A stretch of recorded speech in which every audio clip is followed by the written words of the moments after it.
Le praticien qui reçoit un acte de donation ou une déclaration de succession doit, en vertu de l'article 784 du CGI, inviter le donataire ou le successeur à rappeler dans l'acte de donation ou la déclaration fiscale les donations qu'il a précédemment reçues du disposant ou défunt, y compris les dons manuels dont il a été gratifié et qui n'auraient pas été déclarés à l'administration fiscale.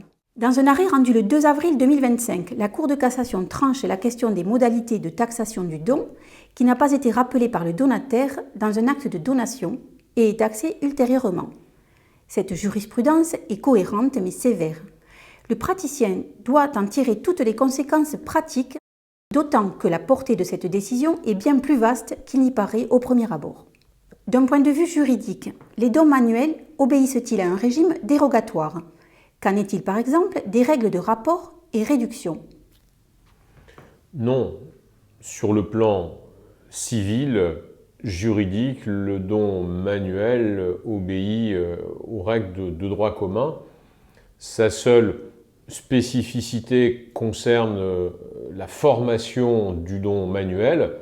C'est une forme de donation qui échappe à la solennité de l'article 931 du Code civil. La donation se forme par la tradition, la remise physique ou dématérialisée du bien au donateur. Pour le reste, le don manuel obéit aux règles de rapport et de réduction.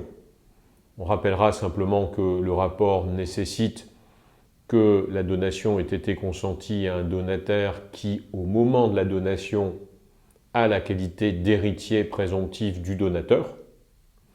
Et on rappellera également qu'il y a peut-être une spécificité dans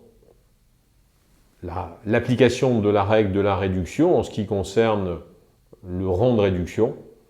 Le don manuel ne pourra s'imputer qu'après toutes les donations ayant date certaine. Donc après les donations notariées et après les dons manuels qui ont été enregistrés.